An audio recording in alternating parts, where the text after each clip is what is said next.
Assalamualaikum warahmatullahi wabarakatuh. Waalaikumsalam warahmatullahi wabarakatuh. Alhamdulillah wassalatu wassalamu ala sayyidina Rasulillah sayyidina wa maulana Muhammad ibn Abdullah wa ala alihi wa sahbihi wa mawalah. La haula wa la quwwata illa billah, amma ba'du. Bapak-bapak, ibu-ibu, saudara-saudara kaum muslimin rahimakumullah. Sudah menjadi keyakinan dalam kehidupan kita bahwa segala yang ada permulaannya tentu akan ada penghabisannya. Setiap yang punya awal mesti akan punya akhir. Tidak ada keabadian dalam kehidupan dunia ini. Semuanya datang dan pergi silih berganti, berubah oleh pergeseran masa dan pertukaran waktu. Demikianlah kalau kita mau merenungi kehidupan dari alam di sekitar kita. Sejak dari kehidupan tumbuh-tumbuhan, binatang, sampai kepada kehidupan kita makhluk bernama manusia. Lihatlah kita manusia misalnya. Dimulai sejak kita terlahir ke alam ini, keluar dari alam rahim ibu, menjadi bayi yang merah tidak berdaya, untuk kemudian berangsur meningkat menjadi anak-anak.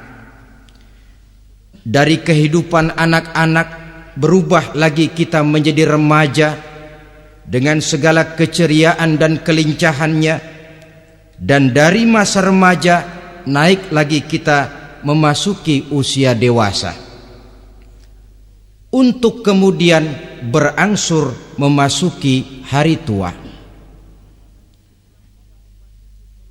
Lalu setelah kita memasuki hari tua, sehari, seminggu, sebulan, setahun, sampailah kita kepada batas waktu yang telah ditentukan oleh Allah, yang dinamakan ajal, dan bertemulah kita dengan yang disebut maut.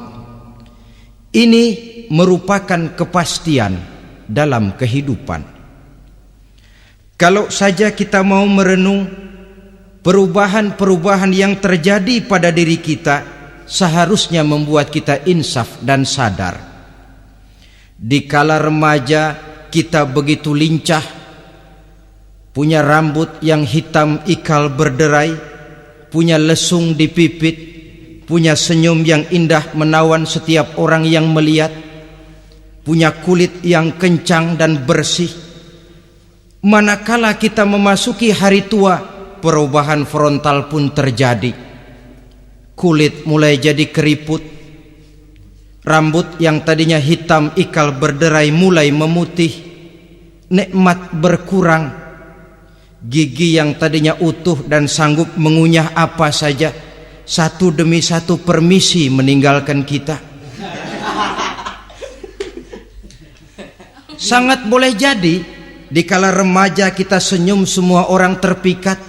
Dikala hari tua dengan kulit yang keriput dan gigi yang tidak ada lagi, manakala kita senyum mungkin orang bakal lari dari sekitar kita. Kemana keindahan yang tadinya begitu menawan? Kemana senyum lesung pipit yang tadinya menarik perhatian orang? Pergi meninggalkan kita, berubah oleh pergeseran masa dan pertukaran waktu. Nah, bila maut datang menjemput kita, selesailah kehidupan sampai di situ? Ternyata belum. Kalau lahir merupakan perpindahan hidup dari alam rahim ke alam dunia, maka mati hakikatnya merupakan perpindahan hidup dari alam dunia ini ke alam kehidupan yang berikutnya, yang dinamakan dengan alam barzakh. Andai kata hidup cuma sekali, secara moral kita sanggup berkata, alangkah tidak adilnya Tuhan. Kenapa? Dalam kehidupan ini kan aneka ragam terjadi. Ada orang yang zolim, ada orang yang dizolimi. Ada orang yang membunuh, ada orang yang terbunuh. Ada orang yang kaya, ada orang yang miskin. Ada orang yang jujur, ada orang yang menghalalkan segala cara. Sehingga banyak ketidakadilan yang terlepas daripada pengadilan dunia. Lalu orang pun bilang, di dunia ini katanya banyak pengadilan tapi sulit keadilan. Di dunia ini mudah mencari pengadilan tapi sulit untuk mencari ketidakadilan. Andai kata hidup cuma sekali, tidak akan ada hidup sesudah hidup yang sekarang ini. Bagaimanakah nasib mereka yang lepas dari pengadilan dunia ini? Alangkah tidak adilnya Allah andai kata tidak ada kehidupan sesudah hidup yang sekarang. Tentulah akan terjadi di mana orang menghalalkan segala macam cara untuk mencapai tujuan. Yang penting kan saya kaya, yang penting kan saya punya jabatan dan kedudukan tinggi. Kalau perlu jilat atas, jilat atas. Kalau perlu sikut kiri kanan, sikut kiri kanan. Kalau perlu injak bawah, injak yang bawah. Ini prinsip daripada orang-orang komunis, dan pantas karena mereka tidak percaya kepada kiamat. Pantas karena mereka tidak percaya akan adanya kehidupan sesudah hidup yang sekarang ini. Maka saya menghimbau kepada seluruhnya, kita sudah kadung menyepakati negara ini berdasarkan Pancasila. Kita sudah kadung konsensus bahwa PKI dengan seluruh ajarannya tidak punya hak hidup di bumi Pancasila yang kita cintai ini. Maka salah satu ajaran PKI tujuan menghalalkan cara. Kita orang Indonesia yang berbudi pekerti luhur, yang punya nilai budaya tinggi, janganlah sampai mencaci PKI, membubarkan PKI, mengutuhkan PKI, tapi dalam kehidupan sehari-hari prakteknya prinsip komunis kita pakai. Apa itu? Tujuan menghalalkan cara. Asal sudah tujuan tercapai, cara apapun saja halal. Itu pandangan hidup orang yang tidak percaya kepada adanya hari akhirat. Sebagai muslim yang yakin akhirat ada, kiamat pasti akan datang. Hidup tidak cuma sekali. Maka kalau kita zalim, kalau kita berbuat aniaya, kalau kita melakukan korupsi, kalau kita merugikan orang lain, boleh jadi kita terlepas daripada pengadilan dunia. Tapi ingatlah, kita tidak akan pernah lepas dari pengadilan Allah, pengadilan Qadhi Rabbul Jalil, di mana kita akan diadili dengan seadil-adilnya, dan tidak satu perbuatan yang bersifat salah, yang bagaimanapun kecilnya, yang akan lepas dari pengadilan di akhirat itu nanti. Pantas saja kalau satu hari malaikat Jibril datang menasehati Rasulullah sallallahu alaihi wasallam, yang artinya juga menasehati kita semua. Apa kata malaikat Jibril kepada baginda Nabi? Ya Muhammad, ish ma syi'ta fa innaka mayyitun. Hai Muhammad, hiduplah semau kamu, tapi jangan lupa kamu pasti akan mati.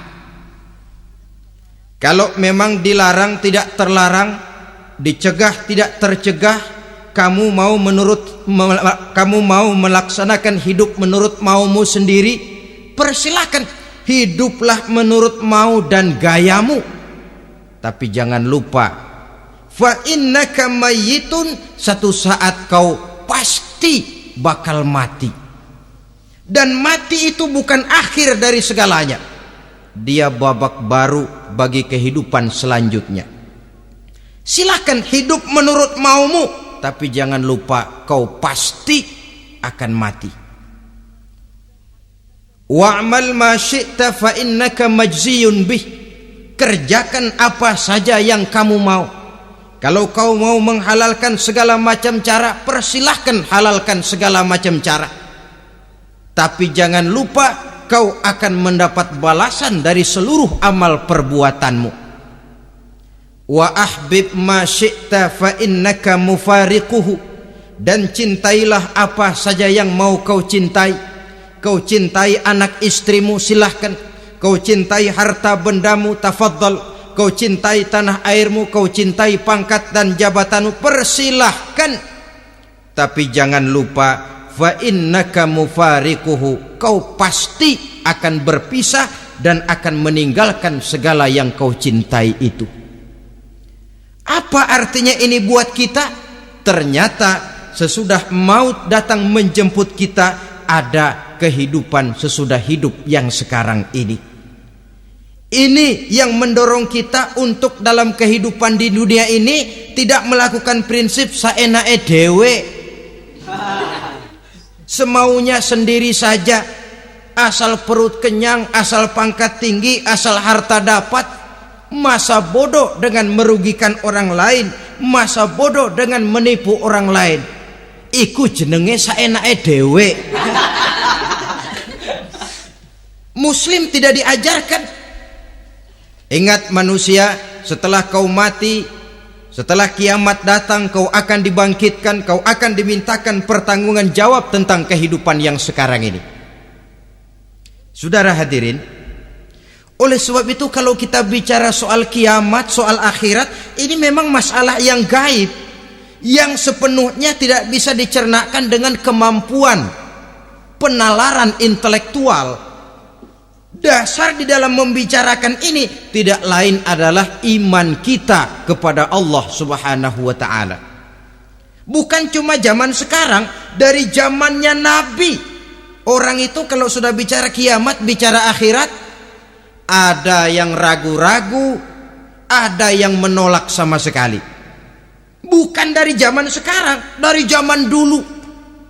Pernah kok satu saat Rasulullah itu dakwah, menceritakan, saudara-saudara, akan terjadi kiamat di mana Allah akan membangkitkan manusia dari kuburnya untuk memintakan pertanggungan jawab. Ini dalam dakwahnya Nabi pidato macam itu. Apa reaksi orang? Yang beriman ya mantap, tapi yang tidak beriman, bajingan-bajingan Quraisy ini, mereka bertepuk tangan, mengejek, mencaci. Malahan ini yang luar biasa, ada dua orang kafir namanya Ubay bin Ka'ab dan Al-As bin Wa'il. Mendengar pidato macam ini, mereka buru-buru pulang ke rumah. Ngapain? Ngambil pacul.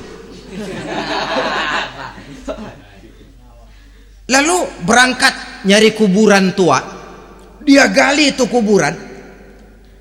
Tulang-tulangnya diangkut, dibawa ke depan Nabi. Ya Muhammad, tulang-tulang yang udah hancur begini, siapa yang bisa ngidupin lagi?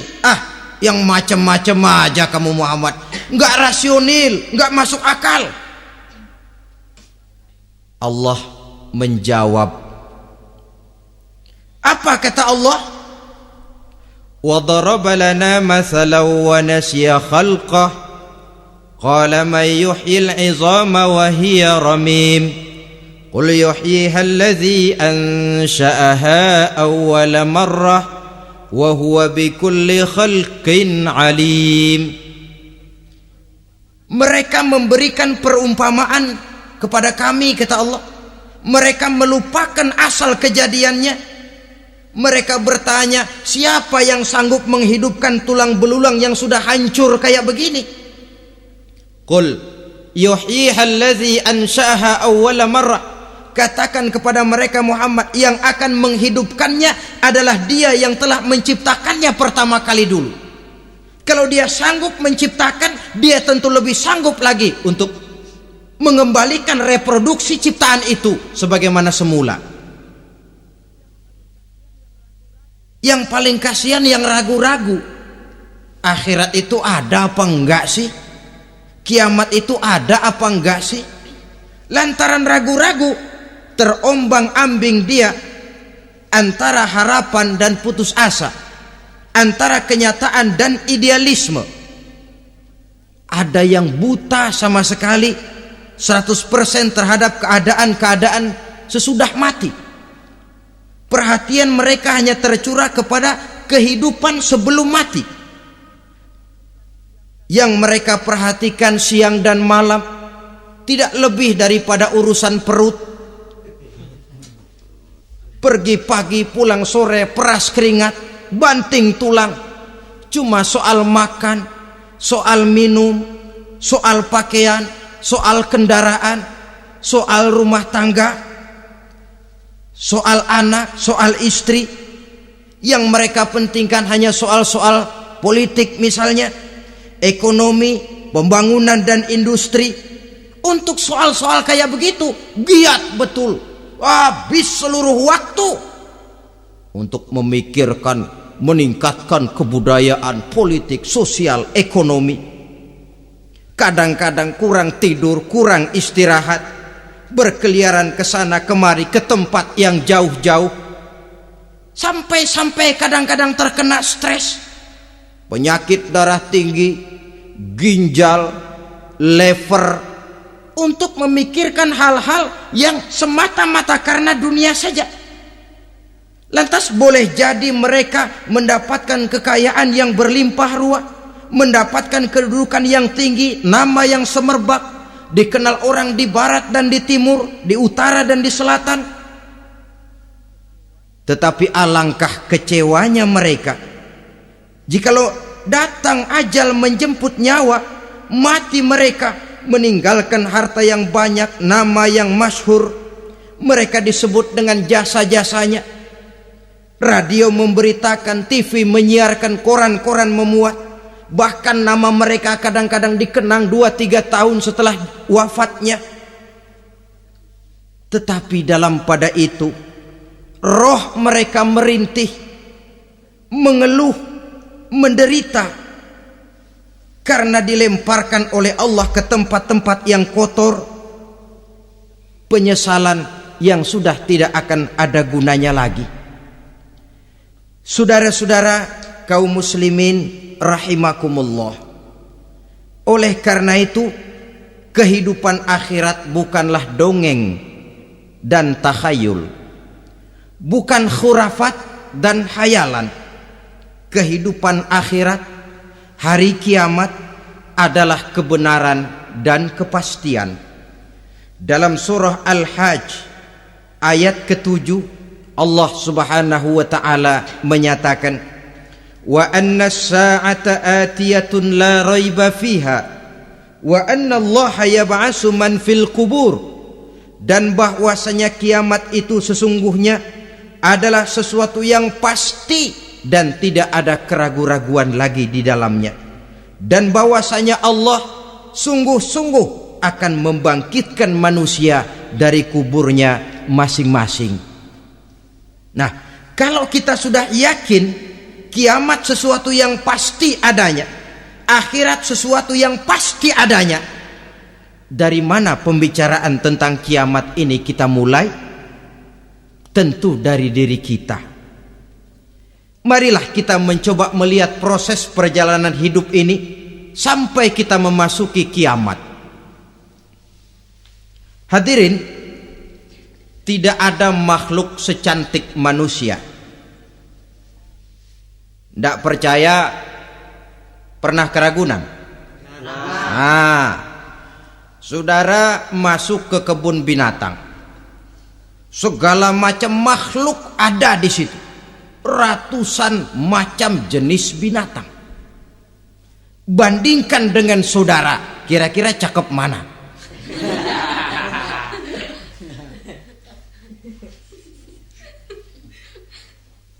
Dari seluruh makhluk yang diciptakan Allah itu, manusia fi ahsani taqwim, dalam bentuk yang paling sempurna, sejak susunan biologis sampai kemampuan berpikir.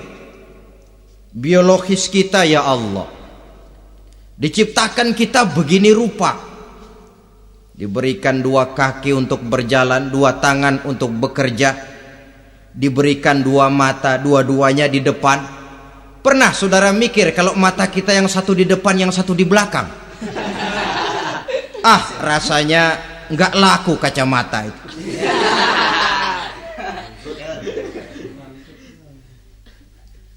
Diberikan hidung dengan 2 lubang, tahu betul Allah ke bawah lagi lubangnya. Coba pikir kalau lubang hidung kita menghadap ke atas. Aduh, kalau musim hujan repot jagain hidung. Laqad khalaqnal insana fi ahsani taqwim. Sungguh telah kami ciptakan manusia dalam bentuk kejadian yang paling sempurna ketimbang makhluk-makhluk Allah lainnya. Nah, kesempurnaan manusia ini oleh karena hidupnya terdiri dari 2 unsur pokok. Pertama unsur jasmani dan kedua unsur rohani. Jasad dan roh. Jasad yang terlihat sekarang ini, potongan saudara yang ngejedok di depan saya ini jasad saudara. Ini yang berasal dari saripati makanan yang dimakan oleh bapak ibu kita. Lalu hasil kerjasama yang baik antara ibu dengan bapak, terwujudlah kita. Kalimat langsungnya jasad ini berasal dari tanah yang tadi berubah dari bayi, remaja, dewasa, meningkat hari tua. Yang berubah itu jasmani kita. Kenapa? Karena jasmani itu materi, benda, daya tahannya terbatas. Dia berubah oleh pergeseran masa dan pertukaran waktu. Apa ada orang makin tua makin cakep? Jasmani oleh karena dia materi, dia berubah oleh pergeseran masa dan pertukaran waktu. Nah, yang menyebabkan jasmani itu bergerak karena ada roh di dalamnya.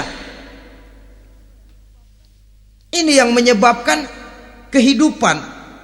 Ini yang menjadi sumber kehidupan, pusat kesadaran dan pengertian dalam kehidupan manusia. Tanpa roh dalam diri kita, maka jasad kita, pernah lihat orang mati? Nah, itu kalau orang mati, coba perhatikan.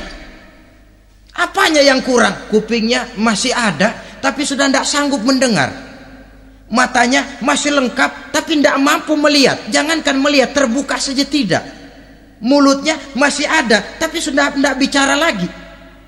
Telinganya cukup, tapi sudah tidak sanggup mendengar. Kakinya lengkap, tapi tidak mampu lagi berjalan. Apa penyebabnya itu? Ternyata jasmani kita, jasad ini manakala sudah ditinggalkan oleh ruh, dia tidak akan bisa berdaya apa-apa. Tidak mampu berjalan, tidak pula berbuat, tidak pula bekerja apapun saja. Saudara-saudara, dua-duanya punya kebutuhan. Jasmani ada kebutuhannya, rohani pun ada kebutuhannya. Jasmani yang jelas perlu makan, perlu minum, perlu tidur, perlu pakaian, dan sebagainya. Nah, apabila saat berpisah datang, ajal sampai, berpisahlah roh dan jasad. Dan itulah yang dinamakan dengan maut. Jadi apa sih mati itu? Mati adalah berpisahnya roh dengan jasad. Sebab itu Islam sangat menganjurkan kita untuk banyak-banyak mengingat mati. Bagaimana caranya mengingat mati? Pertama, mati itu kan pasti.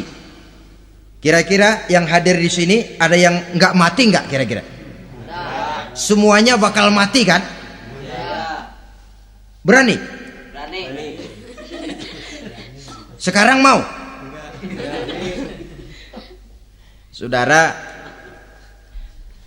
sebenarnya kalau kita merenung lebih jauh, orang itu tidak perlu takut mati. Walaupun tidak boleh terlalu berani menghadapi mati. Karena bagaimanapun takutnya kita kepada mati, toh dia pasti datang. Bagaimanapun beraninya kita mati, kalau belum ajal ya tidak mati juga. Jadi muslim itu kan harus berani menghadapi hidup dan tidak takut menghadapi mati. Mati adalah sesuatu yang pasti. Muslim dianjurkan banyak-banyak mengingat mati dalam kehidupan. Caranya bagaimana? Pertama, berziarah, nengokin teman yang sakit. Ya? Suka nengokin teman yang sakit enggak? Oh, itu pahalanya kata Nabi. Menengok orang yang sedang sakit lebih afdol daripada sholat sunnah 1000 rakaat. Apa pernah saudara sembahyang sunnah sampai 1000 rakaat? Nengokin orang sakit pahalanya lebih afdol daripada itu. Kenapa menengoki orang sakit mengingatkan kita kepada mati? Iya ya, ini teman saya yang kemarin segar banget, bercanda sama saya, ketawa sama-sama, sekarang terbaring tidak berdaya, hilang kemampuannya, hilang keceriaannya, sakit. Iya kalau sembuh, kalau ajar, iya sekarang giliran dia, kalau jatuh ke saya. Lalu menghibur teman dengan kata-kata yang enak, yang akan mendatangkan sugesti supaya dia cepat sembuh. Jangan nengokin orang sakit jujur. Sakit apa lu? Perut. Emang teman gua kemarin sakit begini mati nih. Wah, itu orang bisa jadi shock lantaran etika kita tidak akan sampai ke sana. Menjenguk orang sakit akan mengingatkan kita kepada mati. Apalagi ziarah kubur. Ada yang orang tuanya sudah meninggal? Kalau ada, ya tidak bisa tiap hari, sekurang-kurangnya seminggu sekali, Jumat pagi misalnya, ziarah kita ke kubur. Sehingga kalau kita masuk kubur kan ada etikanya. Assalamualaikum ya ahlal kubur wa inna insyaallahu bikum lahikun. Hai penduduk kubur, keselamatan bagi kamu dan kami yang masih hidup sekarang ini insyaallah pasti bakal nyusul kamu. Iya, yang kemarin gagah benar sekarang terbaring tanpa daya. Ini unggukan kuburannya. Yang kemarin ada sekarang sudah tidak ada. Kemana dia? Kami satu saat pasti akan begini. Ingat mati.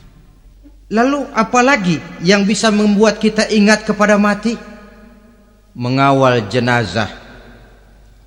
Bukankah sangat dianjurkan oleh agama? Bahkan kalau bisa sejak mengurusnya, memandikannya, mengkafankannya, menyolatkannya untuk kemudian mengantarnya ke kubur. Hari ini saya antar dia ke kubur, besok boleh jadi saya yang diantar orang. Hari ini saya solatkan dia, besok boleh jadi saya yang disolatkan orang. Hari ini saya masukkan dia ke liang lahat, besok mungkin giliran saya dimasukkan orang ke liang lahat. Ingat mati, tumbuh kesadaran. Lalu daya positifnya dalam kehidupan apa?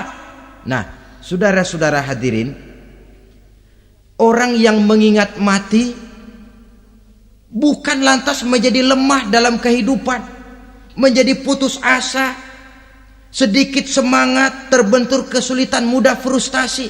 Bukan itu tujuannya kita diperintah mengingat mati. Jelasnya Islam menganjurkan kita untuk mengingat mati guna maksud-maksud yang positif, supaya orang lalu sadar hidup ini cuma sebentar.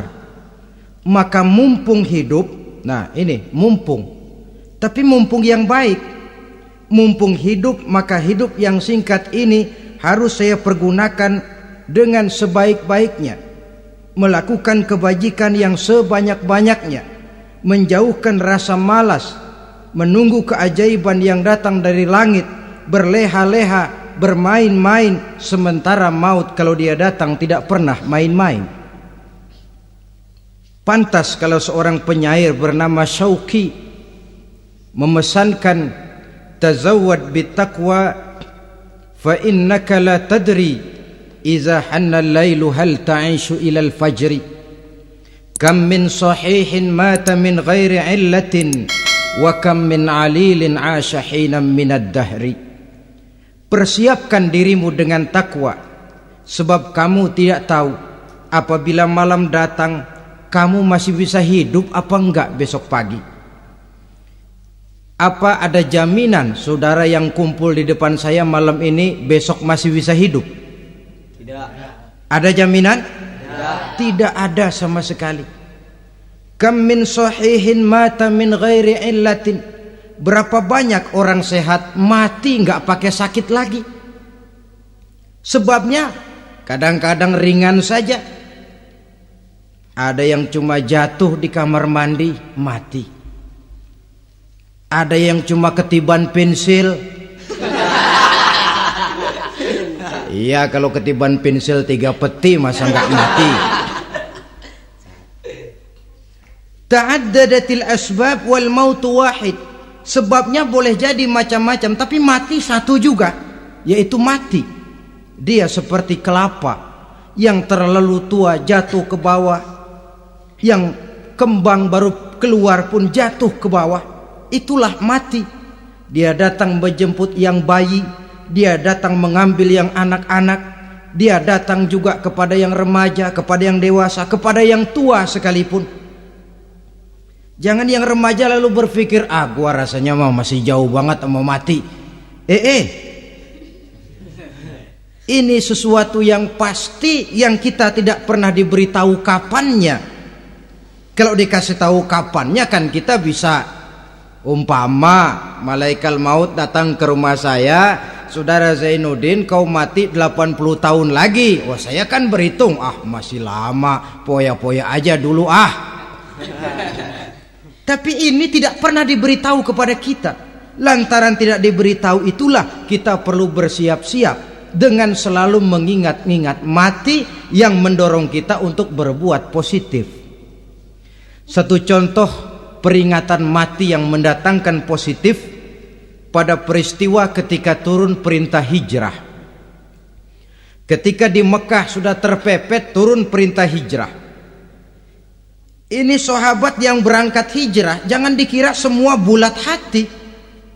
Ada yang mikir, kalau saya hijrah berangkat dari Mekah ke Madinah, nanti di tengah jalan dicegat oleh kafir Quraisy lalu dibunuh, mati saya. Takut mati. Allah peringatkan, kullu nafsin za'iqatul maut. Kamu disuruh hijrah saja takut mati, padahal kamu tahu semua yang hidup bakalan mati. Diam saja di Mekah mati, hijrah ke Madinah pun akan mati. Mendengar ayat ini, Sayyidina Umar bin Khattab seperti dibakar semangatnya. Kalau sebagian sahabat hijrah sembunyi-sembunyi, beliau mau hijrah itu malah bajingan Quraisy dikumpulkan dekat Ka'bah. Pidato, ya ma'syara Quraisy, dedengkot Quraisy, dengerin. Besok pagi yang namanya Umar bin Khattab mau hijrah dari Mekah ke Madinah. Siapa yang kepengen kepalanya berpisah dengan badannya, persilahkan cegat Umar di jalanan. Besok dengan tenang dia berangkat hijrah, gak ada yang berani nyegat. Tuh Quraisy juga barangkali mikir, gue ngapain nyegat penyakit. Begitu ingat mati, timbul semangat juang, timbul semangat berbuat. Ini ingat mati yang positif, bukan yang melemahkan semangat. Dah jangan kerja rajin-rajin dah, lu bakalan mati. Ini ingat mati yang salah pasang. Ingat mati seharusnya mendorong manusia untuk berbuat lebih tekun. Allah memberikan peringatan, qul innal mauta allazi tafirruna minhu fa innahu mulaqikum. Katakan, maut yang kamu akan melarikan diri daripadanya, yang kamu takuti benar dia pasti akan datang menjemput kamu. Saudara-saudara hadirin yang saya hormati, datangnya memang tidak kita harapkan yang namanya maut, Tapi sekali dia datang, tidak ada pintu tempat kita lari. Dia memang tidak pernah kita undang, tapi sekali dia datang mengetok pintu, kekuatan apa yang bisa menolak? Dia sebuah tanda seru dalam kehidupan. Apa yang menyebabkan orang takut mati? Pertama, barangkali karena dia tidak tahu bagaimana kehidupan sesudah mati. Alam kubur gelap, alam akhirat gelap, sehingga dia bingung. Lantaran bingung lalu jadi takut. Yang kedua, boleh jadi oleh bayangan-bayangan dosa yang pernah dia kerjakan di dunia ini. Kerjanya cuma menumpuk dosa. Dia gembira, bahagia, tertawa di atas tumpukan dosanya, merasa segan berpisah dengan seluruh kehidupan ini, sehingga boleh jadi maut adalah sesuatu yang ditakutkannya benar dalam kehidupan. Tapi bagaimanapun takutnya, tidak ada tempat lari dari dia. Dalam ayat lain Allah jelaskan, "Ainama takunu yudrikumul mautu walau kuntum fi burujim musayyadah." Di mana saja kamu berada, dalam benteng yang paling tangguh sekalipun, maut pasti akan datang menjemput kamu. Nah, bagaimana caranya maut datang menjemput kita? Bila datang dia, sang malaikat pencabut nyawa, malaikat Israel namanya, hendak mengambil ruh kita. Dalam suasana macam begitu, di akhir kehidupan dunia, dalam berhadapan dengan sakaratul maut, terbagilah manusia dalam dua bagian besar. Pertama, yang menghadapi sakaratul maut itu dengan husnul khatimah, baik di akhirnya, sehingga pada saat ruhnya berpisah dengan jasadnya, kelihatan dia seperti senyum, mukanya cerah. Bahkan sebelum itu boleh jadi dia sempat meninggalkan pesan-pesan yang baik. Ada yang sempat azan, ada yang sempat baca Quran. Pernah kan nemui orang yang mau mati seperti itu? Yang sempat azan, yang sempat baca Quran, yang sempat meninggalkan wasiat-wasiat yang baik. Sebab apa? Malaikat maut datang menjemput mereka juga dengan baik-baik. Dicabut ruhnya perlahan-lahan, tapi sungguh pun perlahan-lahan. Pedihnya, sakitnya tetap tiada tara. Rasulullah Sallallahu Alaihi Wasallam, dikala beliau hendak berhadapan dengan sakaratul maut, diceritakan mencelupkan tangannya ke dalam gelas berisi air, lalu mengusapkannya ke muka beliau seraya berdoa, "Ya Allah, mudahkan saya dalam menghadapi sekarat ini." Beliau juga yang mengatakan bahwa sakitnya sakaratul maut sama dengan 300 kali bacokan pedang. Sehingga kita diajarkan doa. Di antara doa selamat itu kan ada, Allahumma hawwin alaina fi sakaratil maut. Ya Allah, mudahkan saya di dalam menghadapi sakaratul maut itu. Ketika ruh ini keluar dari jasad, mata masih mengikuti ruh itu. Sehingga kadang-kadang ada yang matanya terbelalak dan tidak sempat ditutup, terbuka terus, mengikuti ruh itu keluar dari jasadnya. Adapun golongan kedua, manusia yang ketika berhadapan dengan sakaratul maut mendapatkan su'ul khatimah, jelek di penghabisannya. Sekaratnya sudah setengah mati, lalu jelek juga di akhirnya, mati dalam keadaan yang tidak baik, tidak terpuji. Ada yang lagi megang kartu, mati. Ada yang lagi di tempat ngadu ayam, mati. Ada yang lagi di tempat pelacuran, mati. Ada yang lagi megang botol minuman keras, mati. Nih barangkali malaikat maut gemes banget nariknya, lu bajingan, lu tarik terus ya, lampu. Mati su'ul khatimah. Makanya bagus itu. Kadang-kadang di majelis-majelis taklim kan sering dibaca, ya Allah biha, ya Allah biha, ya Allah bihusnil khatimah. Kan ada itu? Ada enggak? Saudara hadirin, mohon agar oleh Allah kita diberikan husnul khatimah, baik di saat ruh akan berpisah dengan jasad. Ini sesuatu yang pasti. Sang malaikat maut datang menjemput nyawa. Setelah ruh berpisah dari badan, maka tinggallah sang badan, ditangisi oleh semua yang kita tinggalkan. Sehingga kepada putrinya Fatimah, ketika malaikat maut datang hendak menjemput baginda Nabi, beliau berkata kepada anaknya, Fatimah, kamu tahu siapa yang datang? Saya tidak tahu, Bapak. Yang datang hadimul lazat. Itu dia yang menghancurkan seluruh kesenangan dunia. Wa qati'us syahwat, yang memisahkan kita dengan seluruh yang kita cintai. Dia malaikat maut, Pak. Manakala jasad sudah ditinggalkan oleh ruh, itulah yang dikerubungi orang.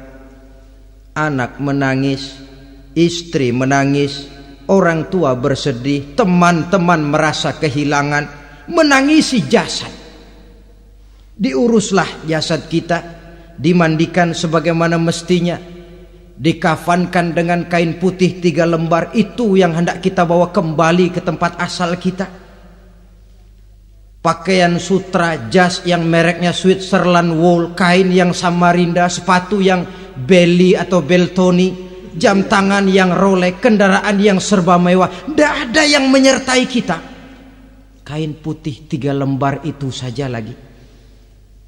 Demi setelah dikafankan, dibujurkan kita menghadap ke arah kiblat, orang banyak pun datang menyolatkan kita dengan 4 takbir, diiringi dengan doa, lalu upacara pelepasan. Berangkat kita meninggalkan anak, istri, suami, kampung halaman, tanah air, bahkan alam dunia ini. Selamat tinggal alam dan seluruh isinya. Tinggallah yang tinggal. Saya akan kembali ke tempat asal dari mana saya datang, untuk kembali mempertanggungjawabkan seluruh perbuatan saya dalam kehidupan ini.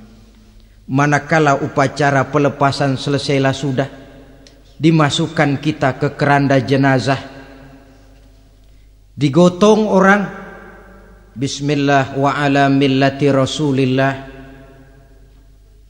dibawa ke tempat peristirahatan terakhir katanya. Padahal dulu kalau mau kita istirahat, ke villa lah kita, ke Bali lah kita, ke Hong Kong lah kita, ke tempat-tempat tamasya yang indah. Oh, rupanya akan sampai juga perjalanan menuju tempat peristirahatan terakhir, yang luasnya tidak akan lebih dari 2 kali 1 meter. Diusung orang kita, diantarkan orang banyak. Manakala sampai ke atas liang lahat, pengusung jenazah dibuka, diturunkan kita ke liang lahat, dibaringkan. Gumpalan tanah akan jadi bantal kita. Muka dibuka, dihadapkan ke arah kiblat. Setelah itu ditutup liang lahat kita dengan kayu. Masih belum kurang, diuruk dengan tanah. Yang menguruk orang-orang yang tadinya mencintai kita, menyayangi kita. Tapi ketika jasad sudah ditinggalkan ruh, habis rupanya cintanya. Coba jasad kalau sudah ditinggalkan ruh, 3 hari aja di rumah, serem. Ya mayit, siapa yang betah nemenin mayit?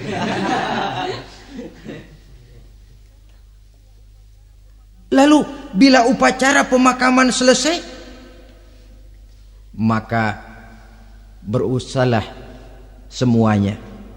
Para pengantar akan kembali ke rumahnya masing-masing. Maka masuk kita ke alam kehidupan, yaitu yang disebut alam barzah atau alam kubur. Apa selesai hidup sampai di situ? Tidak. Hanya beberapa langkah setelah yang mengantar kita pulang. Diriwayatkan dalam hadis Bukhari dan Muslim, bila seseorang sudah diletakkan di kuburnya, lalu yang mengantar kembali pulang, maka roh si mayit akan dapat mendengar bunyi terompah orang yang pulang itu. Bunyi terompahnya terdengar. Datang dua malaikat menanyakan dia dengan pertanyaan-pertanyaan yang kalau bisa dijawab dengan betul, dua malaikat yang bernama Munkar Nakir akan bilang, jawabanmu betul, tenanglah kau di sini, naumatal arus, tidurlah kau di sini seperti tidurnya pengantin. Orang yang baik-baik di alam kuburnya akan mendapat nikmat kubur, sehingga masa penantian yang lama. Sebab jangan lupa, kita masuk ke kubur itu kan menunggu sampai datangnya hari kiamat. Jadi kalau kiamat umpama masih 1000 tahun lagi, ya 1000 tahun kita menunggu. Orang yang baik-baik penantian di alam kubur, kata malaikat, naumatal arus, tidurlah kamu seperti tidurnya pengantin. Bagaimana sih tidurnya pengantin? Nggak berasa. Iya, kata anak sekarang, endah aja udah. Begitu mendusin pagi, kata lakinya, malam sebentar bener ya Neng. Sebentar betul katanya malam. Iya tentu saja tidak terasa. Kenapa? Dia tidak pernah memikirkan waktu. Terbawa oleh kenikmatan dan kelezatan yang dirasakannya dalam kehidupan.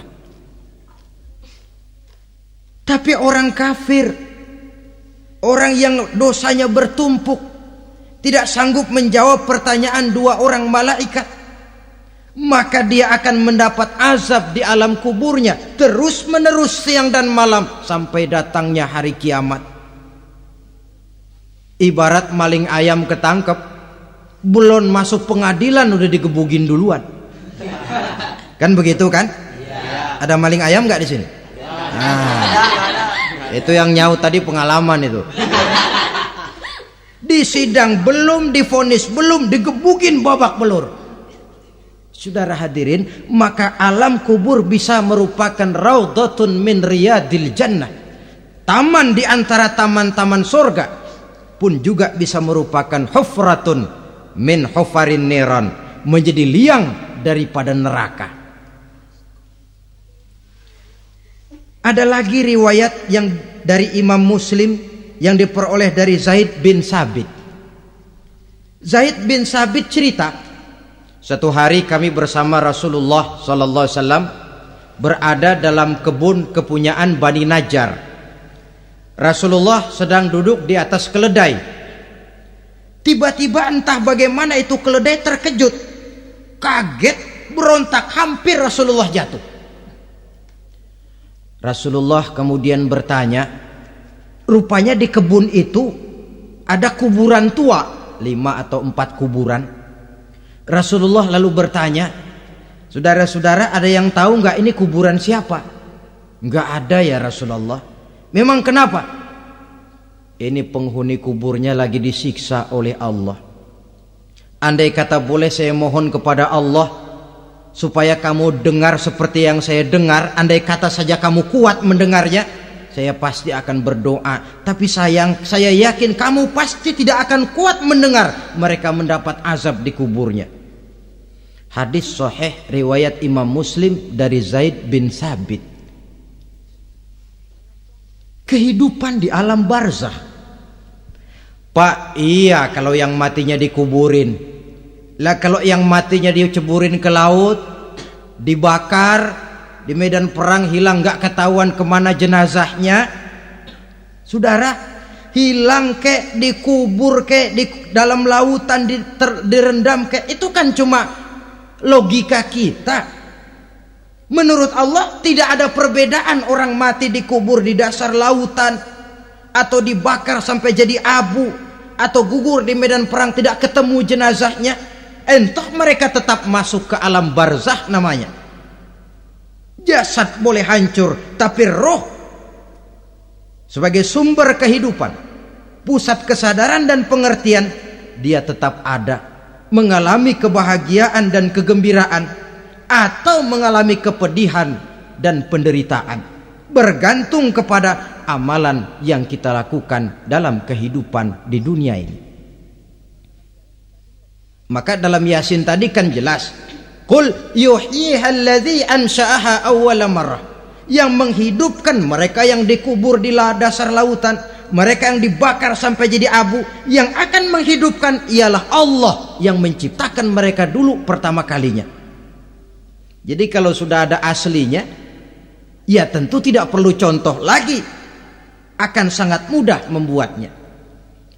Orang tua kita, keluarga kita yang sudah berpulang, mereka di alam barzah sekarang ini bisa mendapat nikmat kubur, bisa mendapat azab kubur, bergantung amalan mereka dalam kehidupan di dunia ini. Dalam Musnad Imam Ahmad dan Sahih Abi Hatim malah ada tambahan riwayat, orang yang banyak kebajikannya di dunia, amalannya akan datang menemani dia. Sholatnya dekat kepalanya, puasa sebelah kanan, zakat sebelah kiri, menghibur dia. Malahan dikatakan berbentuk orang yang cantik menemani dia di alam kuburnya. Aneh, dia tanya, man anta lam ara fid dunya ajmal minka, siapa kamu? Di dunia ini belum pernah saya melihat orang secantik kamu. Dia jawab, ana amaluka soleh, saya adalah amalmu yang soleh yang kau kerjakan waktu di dunia. Saya sekarang diperintahkan untuk menemani kamu di sini. Alhamdulillah. Sedangkan amalnya yang jahat akan datang dalam bentuk yang menyeramkan menemani dia di sana. Bayangin deh, di kuburan ditemenin yang serem-serem. Sama juga di dunia. Di dunia, kalau kita di tempat gelap ditemenin orang cakep, enak nggak? Enak. Wah, pengalaman. Tapi coba bayangin, sudah tempatnya gelap, yang nemenin jelek nggak ketulungan, gerah kita. Nah, saudara hadirin yang saya hormati, lalu bagaimana tempat arwah-arwah yang sudah kembali menghadap Allah yang disebut mustaqarrul arwah itu? Macam-macam tingkatannya sesuai dengan profesi dan amalannya waktu di dunia. Ada roh-roh itu yang setelah pisah dengan jasad, artinya mati, ditempatkan di tempat yang disebut a'la iliyin, tempat yang tertinggi. Siapa ini? Arwahnya para nabi dan para rasul. Ini fi a'la iliyin, di tempat yang tertinggi. Arwahnya para nabi, arwahnya para rasul. Dan karena kita bukan nabi, bukan rasul, ya jangan mimpi dapat tempat fi a'la iliyin, kecuali kalau Allah menghendaki. Itu hak prerogatif Allah, tapi kan tidak adil kalau Allah melakukan itu. Ini kelompok roh-roh yang masuk golongan VIP. Wah, the first class. Para nabi, para rasul. Lalu ada pula roh-roh itu yang setelah pisah dengan jasadnya diumpamakan seperti burung-burung hijau yang berterbangan di perkebun-kebunan surga. Roh siapa mereka ini? Rohnya para syuhada, orang-orang yang mati syahid gugur membela agama. Nah, ini bedanya orang mati syahid dengan pahlawan, ya. Apa bedanya syuhada dengan pahlawan? Kalau syuhada, orang yang gugur membela agama, niatnya karena Allah, mati syahid. Kalau pahlawan, orang yang gugur membela negara, orang yang dianggap berjasa kepada pemerintah. Klimaksnya, kalau orang mati syahid jelas surga, tapi pahlawan belum tentu surga. Kenapa? Bergantung kepada negara macam apa yang dibelanya dan pemerintah model mana yang dibelanya. Di negara-negara komunis misalnya, banyak nggak pahlawan? Dengan sekian tanda jasa yang mati di medan perang dan sebagainya. Kira-kira pahlawan komunis masuk surga enggak? Ya, kalau pahlawan komunis masuk surga, kita enggak kebagian kapling di surga barangkali. Inilah bedanya pahlawan dengan orang mati syahid. Kemudian ada pula roh itu yang tertahan di pintu surga. Tertahan di pintu surga. Ini seperti tadi, orang yang mati syahid tapi masih ada kaitan di dunia. Rasulullah pernah ditanya orang, ya Rasul, kalau saya maju ke medan perang bela agama, mati syahid, apa saya masuk surga? Iya, masuk surga. Kecuali kata Nabi, kalau masih punya utang. Nah, tertahan di pintu surga. Ada pula roh itu yang tertahan di alam kuburnya. Ini umumnya seperti tadi itu. Ada mempunyai dosa, mempunyai kesalahan, sehingga merasakan azab kubur. Ada juga roh itu yang tertahan di permukaan bumi.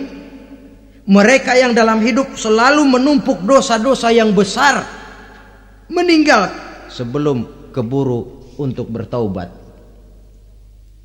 Saudara hadirin yang saya hormati, inilah yang kita khawatirkan.